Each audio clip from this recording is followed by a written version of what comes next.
20절입니다. 내가 배가 불렀다.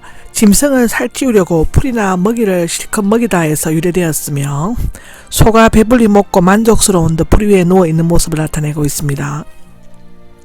배부르게 먹어 만족하게 되다. 남은 부스러기 땅바닥에 떨어진 찌끄러기들이 아니라 예수님께서 친히 택하셔서 만드시 놓은 떡 조각이며 입에 대지 않았으므로 다시 먹을 수가 있었습니다. 성경에 나오는 기적들은 한 가지로 충분히 먹고도 남을 정도의 넉넉히 이루어졌다라고 출애굽기 16장, 민수기 11장에도 나옵니다. 바구니는 가는 가지로 엮어 만든 바구니이며 당시 유대인들이 배낭처럼 허용된 음식물이나 일용품 등을 넣고 다녔다고 하는데 4,000여 명이 먹었을 때는 뚜껑 달린 강주리 또는 대형 식량 강주리 일종이 되었을 것 같다고 합니다.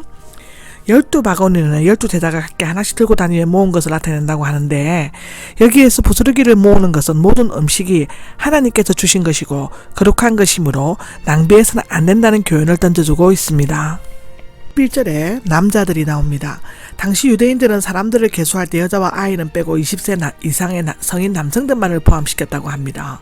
아마도 그것은 전쟁에 나갈 수 있는 장정들만을 계수했던 것에서 비롯되었다고 하는데, 만일 이때 유월절을 지키려 가려는 순례자들이었다면 여자와 아이들이 많지 않았을 것입니다. 요한복음 6장 4절에서 5절에 나옵니다. 헤롯은 찬란한 궁전에서 고위족들과 더불어 진수성사를 차려놓고 광야의 무도회를 즐겼지만 공포의 살인의 현장이 되었고 말았습니다. 그런데 예수님은 매달 마른 들판에서 가난하고 힘없는 무리들과 떡 5덩어리와 물고기 2마리의 이적을 통해서 더할 나위 없는 기쁨과 풍성한 잔치를 베푸셨습니다. 22절입니다. 재촉하시어가 나옵니다. 직역하며 강력하여, 억지로 하게 하여 라는 뜻입니다. 가기 싫어하며 머뭇거리는 제자들을 억지로 재촉하여 보내셨다는 뜻인데, 병행기사를 다루고 있는 요한복음에 보면 500여의 기적이 있고 난 후 무리들은 예수님을 붙잡아 왕으로 삼으려고 했다고 합니다. 제자들도 궁중심리에 휩쓸려 머뭇거리고 있었다고 하는데, 무리들로서는 더 이상 빵 문제로 걱정할 필요가 없게 되었다는 육적인 의미에서 예수님을 왕으로 삼으려고 했고, 은근히 정치적 메시아 왕국에 대한 기대를 가지고 있는 제자들도 마음이 술렁거렸을 것이라고 합니다. 그러나 그것은 예수님이 이 땅에 오신 근본적인 목적이 아니었죠. 그래서 예수님은 단호히 제자들을 재촉하여 먼저 배를 타고 건너편으로 가게 하신 후 무리를 흩어보내셨다고 기록하고 있습니다.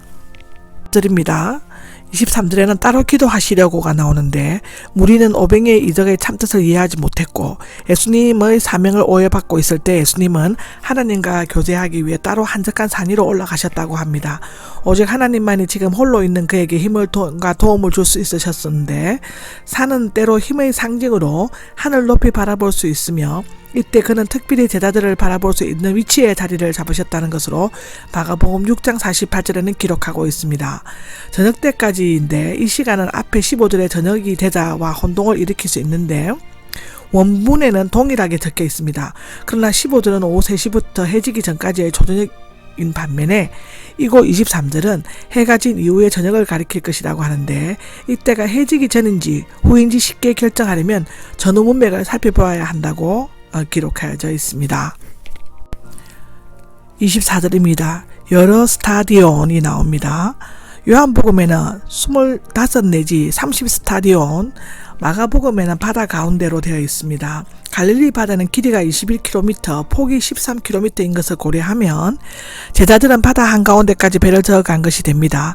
맞바람은 반대편에서 불어오는 바람, 갈릴리 바다는 지형적인 원인 때문에 종종 날씨가 급격히 변화했다고 합니다.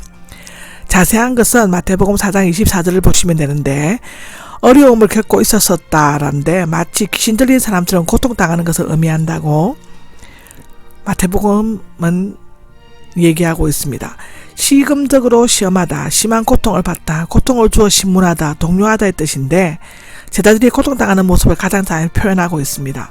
그들은 북쪽과 서쪽에서 세차게 불어오는 맞바람 때문에 거의 9시간 동안 사투를 벌이며 노를 저은 것이라고 기록되어져 있습니다. 5절에는 밤사경회가 나옵니다. 유대인들은 밤을 3경으로 나누었지만 로마에서는 4경으로 나누었습니다. 밤 4경은 새벽 3시에서 6시까지를 말하는데 예수님께서는 거의 온 밤을 지새우시면서 기도하셨다고 합니다. 물론 예수님은 제자들이 고통당하는 것을 아셨지만 믿음을 훈련시키기 위해서 그대로 내버려 두셨다라고 합니다. 호수 위를 걸어 만유의 주제이신 예수님의 신성과 초자연적인 능력을 보여주는 인류 역사 최초의 이적적 사건입니다. 모세는 하나님의 도우심으로 홍해를 건넜지만 모세와 비교할 수 없는 하나님의 아들은 자연적 법칙을 초월하여 호수 위에 우뚝 서서 걸어가신 것입니다. 그런데 자유신학자들은 26절에 나오는 물 위로라는 말이 요한복음 21절 1절의 호숫가에서와 똑같은 단어라는 이유를 들어 예수님의 얕은 호수로 걸어오셨다고 주장하고 있습니다. 그러나 이 말은 역시 바다 위로라는 뜻을 나타내며 28절과 29절에는 보다 명백히 물 위로라고 되어 있습니다. 26절에는 유랭이 나옵니다. 보이다, 꾸며서 나타내다, 비치다에서 비롯되었는데 실체가 없는 허상, 곧 망령이나 욕의 귀신을 의미하는데 제자들은 예수님에 대한 확고한 믿음 없이 마음속에 잠재해 있던 미신적인 공포심에 사로잡혔다고 기록합니다. 용기를 내라, 안심하라가 아니라 기운을 내라, 담대해라, 용기를 내라의 뜻이되 절망적인 낙심 가운데 빠져있는 그들에게 필요한 것은 담대한 마음으로 용기를 내는 일이었습니다. 나다, 나 곧 나다 하나님의 이름으로 스스로 있는 자와 같은 의미입니다. 출애굽기 3장 14절에 나오죠. 너희의 미신을 내어 던져라. 나는 너희의 주요 선생이다. 염려를 영원히 멈춰라 라고 하는 뜻이라고 합니다. 28절입니다.